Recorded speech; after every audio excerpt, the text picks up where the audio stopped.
Happy holidays. This is Real Estate Rookie, episode 246.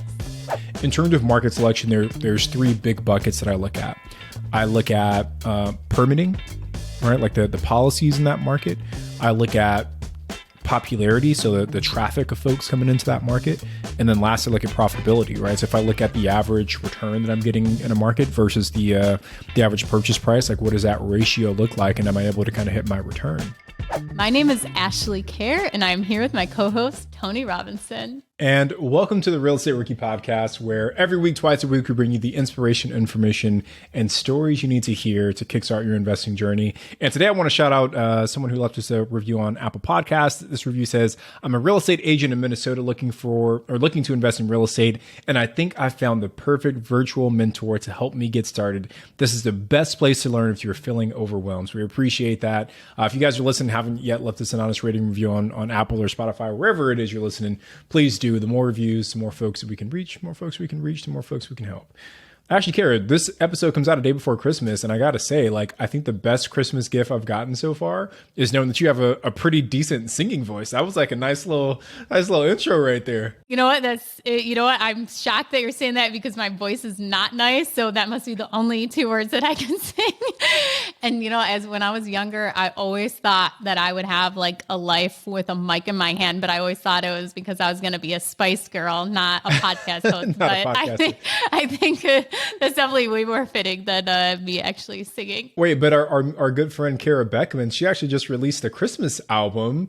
So if you guys can go support Kara Beckman, I don't know, producers, if you guys can put a link to Kara's Spotify album in the show notes, we'd love to. Yeah, Kara, I think it's on Apple Music. I don't know about Spotify yet, but she's at Beckman House on Instagram and is an amazing designer.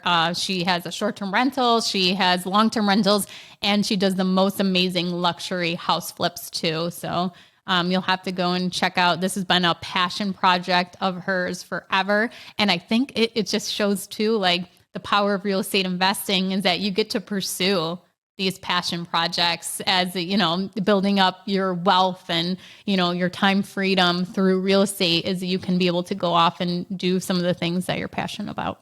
So Tony was recently kicked off Instagram, so that must be his passion.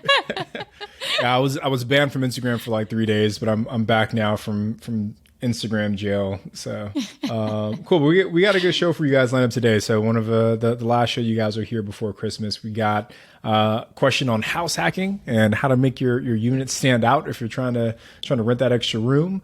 We've got questions about zoning and what to do if you're trying to figure out what can I do with this property after I purchase it. We talk about a little known phrase called the Chamber of Commissioners and what exactly does that mean and how does it play a role as a real estate investor. And then the last thing we talk about is litigation and how to deal with attorneys and how to use them as a new investor. And Ashley goes on a world-class example of how she worked with her attorneys. And then we actually added a little bonus question that came from my Instagram about choosing your market and how rookies can go about doing that. So lots of good questions that popped up in today's episode. Yeah, and we tailored that last question to short-term rentals or long-term rentals, but it can definitely be tailored to flippers too, as to some of the key points out of that too, as to choosing your market and just where to even start when picking a market, especially if you already know you're going to invest out of state. Okay, you guys, let's get started with our first rookie reply question. This is a house hacking question from Tony Wong. Should you furnish the house if you're renting out rooms? So, it depends. You don't have to. You could. That is really up to you. But I think one of the most common things is that you are furnishing the common areas. So if you end up furnishing the kitchen, the living room, you can always put that into your listing as to, there's 2 couches, there's a big, dining table, room for everybody in the house to eat at. But also, if you're going to furnish the bedrooms, you can increase your rent by providing a bed, a dresser, maybe even a desk in that room, and that can increase your value. that maybe won't be valuable to everyone. There's probably people that already have their furniture, so they're going to want an empty room and not willing to pay that increase. So that is completely up to you. But I think at least it's very common to furnish the common areas of the unit. Yeah, that's a great answer, Ash. I guess just to try and make that determination, take a look at some of your competition, right? Are there other listings that are being offered for furnished rooms, or is everything, an empty slate, or is it the other way around where it's like every single room that's up for rent is also furnished, right? So I think taking a look at what the competition is doing can help guide that decision. But ultimately, Tony, I mean, there is no right or wrong answer. I think what I would look at to make that determination is what does it cost for me to furnish that room, and what additional rent can I get by offering it as a furnished unit? And if the difference is nominal, right? Like if people aren't willing to pay much more for a furnished unit versus a non-furnished unit, then maybe spending the additional capital to furnish that room might not be worth it. But if the difference between a non-furnished unit and a furnished unit is pretty big, then maybe it makes sense for you to go out and spend that extra, couple thousand bucks to furnish that room as well. And since this is a holiday episode, it is Christmas Eve when this comes out. I'm literally going to twist every question into some kind of relation to Christmas, the holiday spirit. And I apologize if you don't celebrate Christmas, but send me a DM with what your holiday is. And if you want me to turn an episode into a holiday theme, I will definitely do it. So please send that to me. But so for this one, that may including a Christmas tree into the common area to make it all nice and warm and cozy. Maybe putting Christmas lights in the window. So there's all different kinds of things you can do. So even in the 40-unit apartment complex I managed, there was some common areas there. There was a community room where it had like a little kitchenette with a stove and then large tables. So anyone that rented an apartment there, they could actually rent out for free. They just had to reserve the room, and they could have parties in there for baby showers, holidays, whatever in there. And so like one thing that we did extra was we would put up a fake tree in there every year.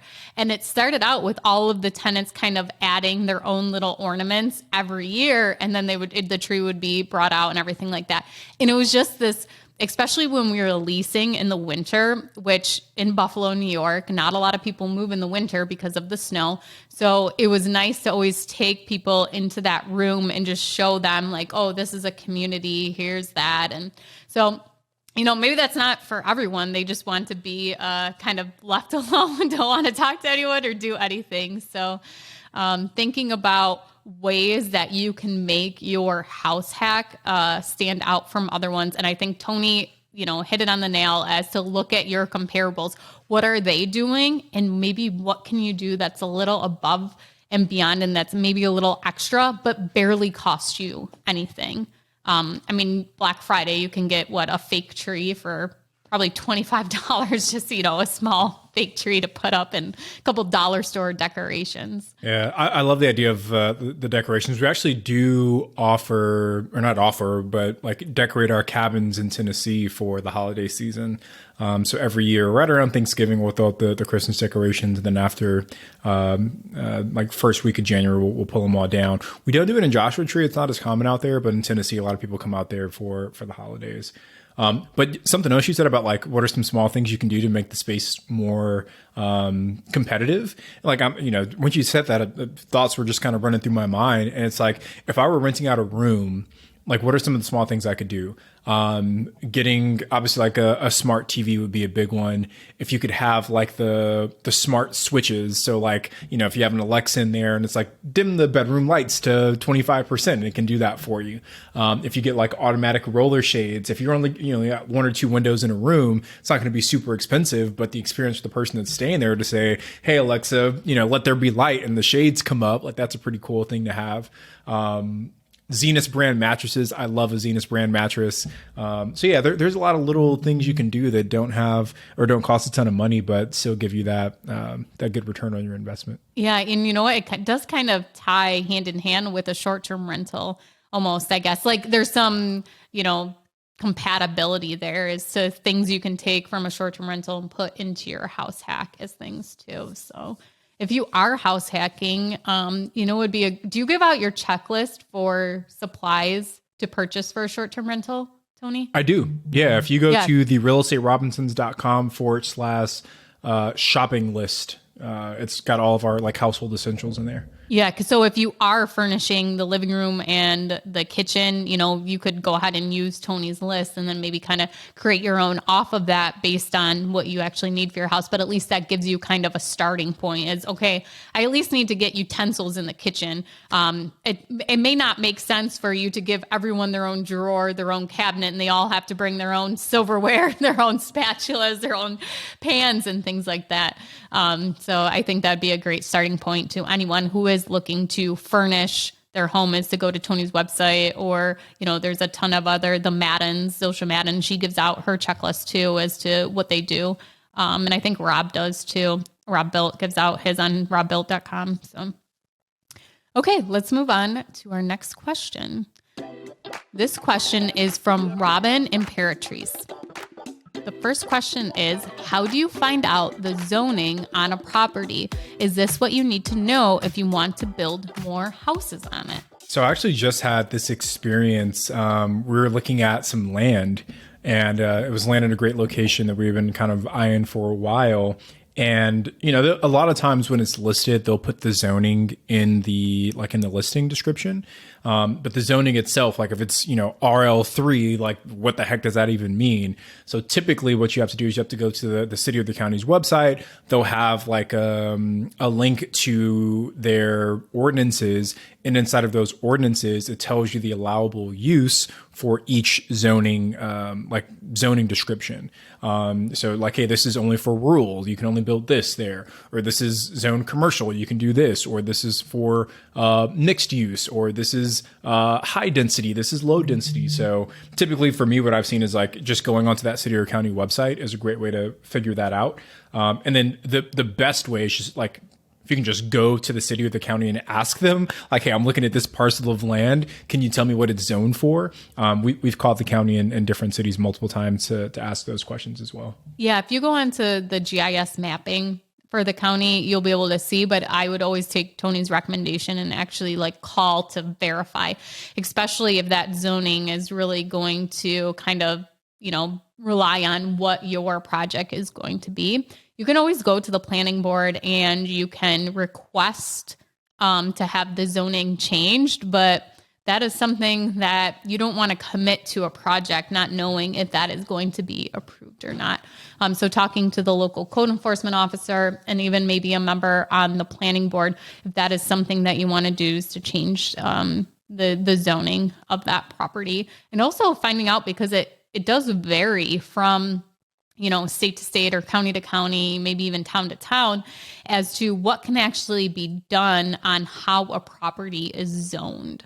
So are there limitations if it's commercially zoned? Are there limitations as to, what kind of commercial properties can actually be put onto that property? So I think looking further and make sure you know exactly what those things are. And if a lot of times you go to the town or the village websites, you can just pull that up and kind of read it. Very, very boring reading, but it's in there. And so a lot of the towns that I invest in, there's, a code enforcement officer, and, it's a very small town. So it's not like they're overloaded with stuff where you're waiting years for permits. But so I usually just send an email and ask my question and then get a response that way. I found that the easiest. And Robin, one thing you can do, like if you're looking at a property, you're looking at land or whatever it is, you can put as a contingency in your offer to say contingent upon zoning allowing for X.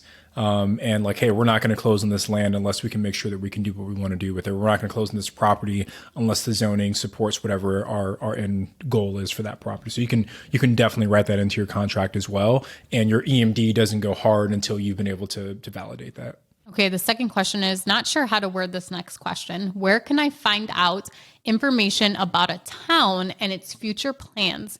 A town was halfway burnt down, and I would like to see if there has been any talk meetings about rebuilding. Would buying a property on that town be a good investment? Wow. First of all, that's awful. The town half burnt down. Yeah. I think the best place to start is the planning board because they're going to approve any kind of development that goes into that area. So they would be the ones where people would bring their proposals as to what they want to redevelop there in that area. And then they would approve it and they would kind of go through the process. So going to that town's webpage and looking when the planning board meetings are. Usually they are once a month, at least where I'm from. I don't know, maybe if that's the same everywhere, but you'll get a notice. But you can also read the minutes online. So they'll have somebody take the meeting minutes that kind of goes over everything that happened during the meeting, and you're able to read those after they had the meeting too. So you could go back and look at, meetings you've missed and see what they have, or even if you can't attend, you can go ahead and read those meeting minutes. But the planning board would be the place to start. Also, even just going down and talking to the town clerk. I guess it depends on how large your city is, but when you're investing in small towns, and I'm assuming this may be a small town since half of it burnt, and going and talking to the town clerk, where my kids go to school, they actually send out a newsletter, the town there, it's a village, and the village sends out a newsletter every quarter with the water bills. And so it will go through like, oh, we are in talks with so-and-so about bringing in this franchise or whatever to, come in here. And they like update you on kind of the new development or things that are happening. Like there was recently patio homes that were being built, and, they're not being paid by the builder or anything like that. They're just trying to like promote things within the community as to this development that is happening. Another place that I find out what's going on more in the city of Buffalo is I'm subscribed to Business First. It's a newspaper. I get it mailed to my house and I go through it, where they go through real estate happenings, business happenings. So I find out some information there too as to what's going on. That's a great answer, Ash. I literally have nothing of value to add on top of that. The other thing I would say is join Facebook groups. My mom is part of one that's like Being Neighborly Springfield. And so she'll actually, she'll know things that are happening before I do in one of the towns that I invest in, because she belongs to the Facebook group, because it's, everybody in there telling what they know or what's happening, or, there's a police car parked outside somewhere and everybody's what's going on, in these groups. So that's a really also a great way to kind of gather information. I will say use it as a starting point. Make sure you verify that information. When I was doing this new development for an investor, we were building a 40,000 square foot auto dealership. And we had to have an environmental study, but we also had to have an archaeologist study done, because they had built a highway extension behind this property several years prior, and they had found artifacts there. So they required us to pay for an archaeologist to come out from one of the city colleges and do an archaeologist dig, and ended up going to like a phase 2 thing, cost us $15,000. But they went out and they marked all these red flags. Went viral across the town's Facebook. They found a dinosaur there. There's an Applebee's being built there. Like all these different rumors just going around, and it was so funny. And all it was there was a farmhouse that had been there. It was like one of the first houses in the town from the 1700s. And when they had done that highway extension, they had started all this research on that person, because they had found the barn. But now on our property, they had found the house, and there was the actual stone foundation still there. But it was like crazy. They knew like how many cows he had, how much milk his pigs produce. Like it was wild. I would have been fascinated by it if I was not part of, the person trying to $15,000 to try make it happen. And my project stalled to try to get this thing going. So, but yeah, it was just, so make sure the Facebook thing, you can see, at least everybody knew there was something going on there. So you could see something's happening, being built there. But, there's other ways. If anybody would have went to the planning board meeting minutes, they would have seen that we had approached, and it was for a new dealership that was going to be built there. So just a funny story for you guys. Interesting. So no dinosaurs. No dinosaur bones, because I would have shipped those right out to AJ Osborne. All right. So you ready for our next question? This one comes from Doug Smith. And Doug says, what does it mean when a house is owned by the Chamber of Commissioners? So I've actually never heard of the phrase Chamber of Commissioners. I've heard of Chamber of Commerce. I've heard of like commissioners in like a county kind of level, but I've never heard Chamber of Commissioners. So Doug, I can't say with exact certainty what a Chamber of Commissioners is, but without too much context, what it sounds like is that this property is owned by some kind of public like agency. It could be someone associated with the city or the county. And that could happen for a multitude of reasons why land or a house is owned by the local city. It could be that it was just left empty for so long and no one claimed it. Maybe there were liens or some other reason. There's a lot of different reasons how cities and local governments end up as owners of properties. What I have found, though, is that typically they are not eager owners of those properties. And typically there's some kind of auction that'll happen to get rid of those properties that are owned by that local government. So that's my take. Ash, I don't know if you have more familiarity with Chamber of Commissioners. Yeah, I've never heard it. I've heard of the Chamber of Commerce, but I'm assuming this is more of like a board of commissioners, maybe, but like the town commissioner who maybe these, the property has been vacant and the town has taken over the property. Maybe it's been an abandoned title has been filed or something like that.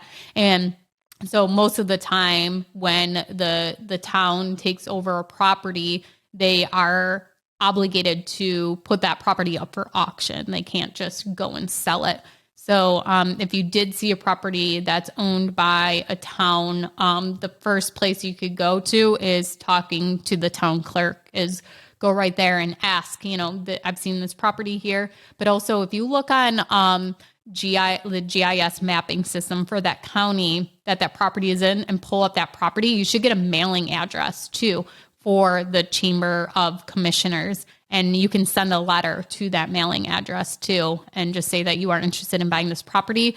And worst case scenario is that they send you the information of when the auction is or how they plan to sell the property. All right. Our last question for today comes from Alan Thomas Taylor. And Alan's question is, at what point in the process do you, if at all, get a buyer's attorney when going to purchase property? Before you even make your offer? Never. This will be my first investment property, so I don't currently have any legal paperwork drawn up, but want to make an offer on a 3-unit property. So Ashley, New York is the state of litigation. So I'll let you take the first answer here. So if you are doing an off-market property where you're not using a real estate agent, I would definitely start with an attorney and just talk to them and at least kind of hire an attorney so that when you are ready to do your deal, you have an attorney ready to go. And you don't have to put a retainer down with an attorney. You just setting a meeting or calling an attorney and just saying, this is what I'm trying to do. Is this something you specialize in? Have you done this for other investors? Things like that. So it says, this is your first investment property. You don't have any legal paperwork drawn up, but you'd like to make an offer on a 3-unit.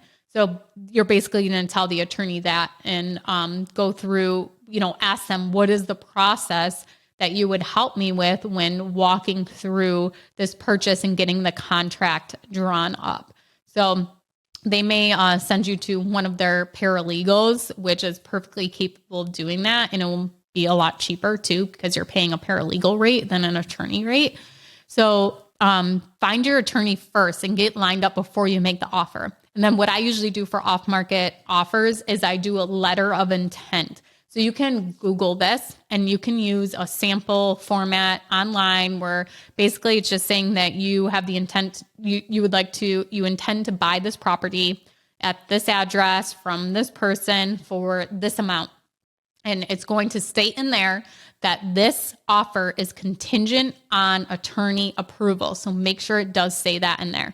And then you're going to have the seller sign, you're going to sign it, and then they give it to their attorney and you're going to give it to your attorney, and they're going to use that to drop your contract. So if there's any kind of contingencies like an inspection, you're going to want to have that in the letter of intent too. But it's not going to be your real estate contract that you're drawing up to purchase this property. This is just to get kind of that offer in agreement and something to give to your attorney to actually drop the contract. A seller could change their mind. So the sooner an attorney can get that contract turned around and you get under contract, the better. So that's why it's important to talk to an attorney first, have them lined up so that when your offer is accepted, you can go ahead and have them go ahead and put that contract together. They're probably going to need some information from you about the property to actually get it started. I know that my attorney always includes like the SBL number for the property, which is kind of like the property tax ID number, the parcel ID number. They include exactly how many acres. They include everything that's included. So appliances, are you purchasing the appliances with this 3-unit, things like that. And so make sure that when you talk to the attorney and when they send you the contract, you're going through and making sure that it specifies everything that you want as part of the deal and everything that you are offering as part of the deal too. And I think talk to them too about, structuring the contract, maybe if you're doing seller financing, things like that, and figuring out, can they help you actually set up seller financing too, where they're putting a mortgage on the property for the seller, things like that. Actually, that was a master class, and I can tell you've done this a couple times. Yeah, good of you. So Alan, we don't know what state you're in, and every state's going to be a little bit different. So that's the process Ashley has to go through in New York. For me in California, whether it's in, and I'm assuming you're going off market here, right? For me in California, when I go off market, we usually just go through our escrow and title companies here. So like when I have a new off-market deal, I send it to my escrow officer, and then between escrow and title, they drop the contract, they send it out to the seller or the buyer, whoever the other party is, and they manage pretty much everything for me. They do ask me just a few details about the transaction, but outside of that, I don't have to get too involved. So I think depending on where you're at, whether or not you even need an attorney is probably the first question. In California, we don't. Other states, you do. Yeah. And when you get that contract too, if it is a commercial property and it's not just a residential contract to purchase property, if it is a commercial one, I recommend getting a new contract every time because the commercial properties can vary so much. But if your attorney sends you a residential contract, you can go and they send you almost like a Word doc of it where you can go and change things. And what I recommend too is that you go in and you put in the information and then send it to your attorney to review and say, does this look correct?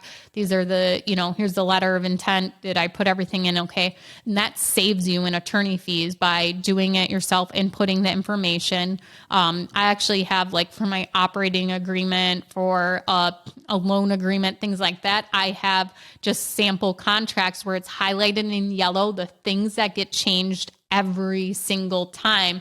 Then I just go through and fill them in. And then if there's anything extra that's different from the norm, then I go and find out, what spot should that be put in, or I ask my attorney.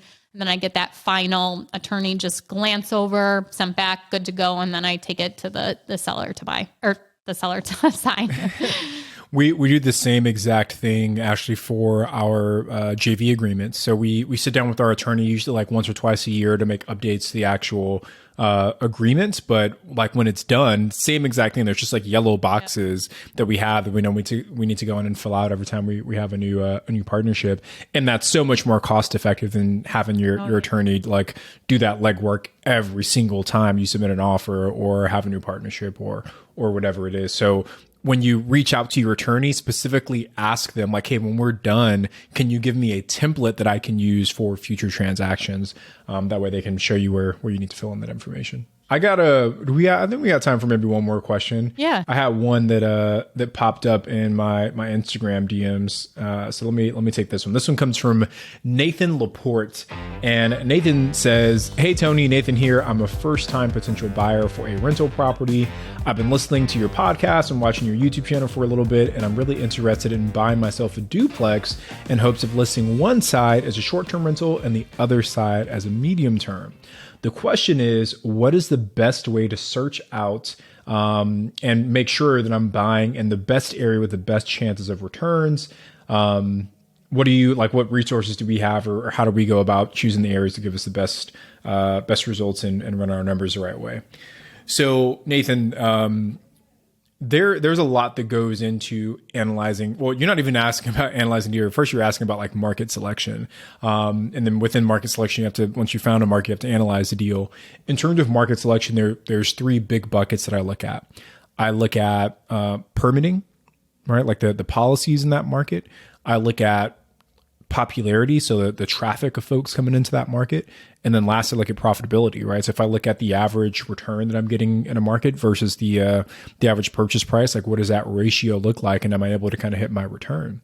And then within a specific property, there's really three things that I'm looking at. It's location within that market, because some parts of a city are probably, better than other parts of a city. Like if you're in a lake town, being lakefront is probably better than being 2 miles away from the lake. If you're in an urban setting, being maybe in the heart of downtown is better than being on the outskirts. If you're on the beach, right, beachfront is better than 2 blocks back from the beach. So every market probably has its location that makes more sense than somewhere else. So location is a big one. Next is the amenities and the design standpoint.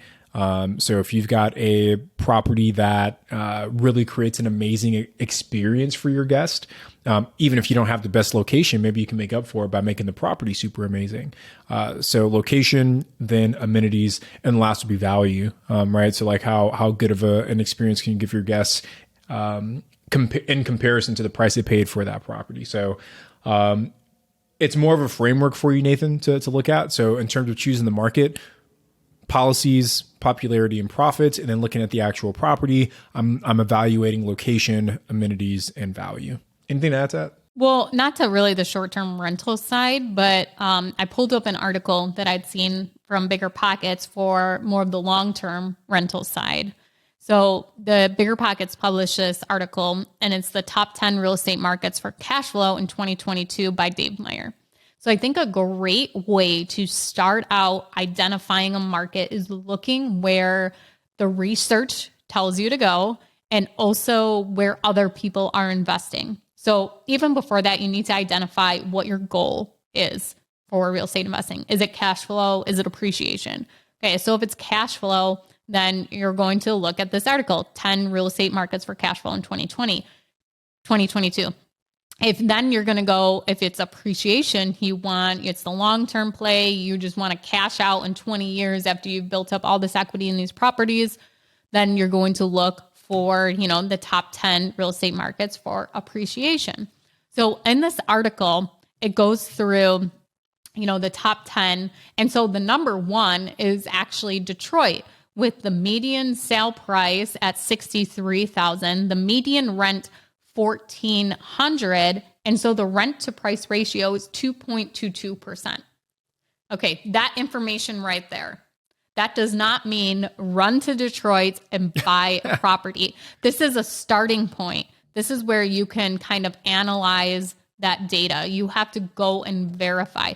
Just because it has that cash flow target doesn't mean it's going to not bring headaches. It's not going to, these aren't going to be properties that constantly need repairs. Are they going to be in bad areas, maybe where you have to deal with a lot of conflict, things like that? So you're always going to want to look at other things too. Are they in good school districts, things like that? What class of tenant are you going to be getting into the property? So maybe you want to be really passive. So maybe you want higher end properties where they're more turnkey, they're brand new. You don't want to have to constantly send people to do repairs, even though you're getting, a larger amount of cash flow. So think about all of these variables and what's important to you, and then kind of work backwards from that. But you can start with where other people are investing and then kind of analyze those cities and those markets to see if they fit what you want to do, actually. I love that advice, Ashley. And, I think a lot of times, especially new investors, they just want that, that magic bullet that says, pick this city, right? Yeah. But there's so many factors that go into choosing the right market for you, because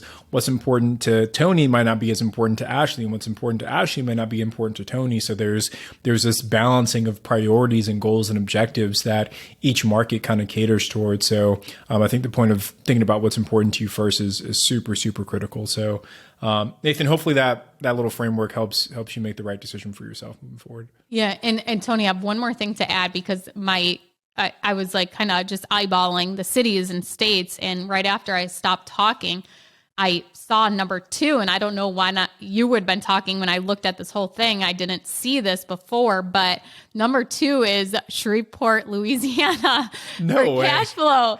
It Is it really? Median sale price $93,000, median rent $950 with rent to price ratio of 1.02%. I So knew if what you I guys was have been a doing. long time listener, you know about Shreveport.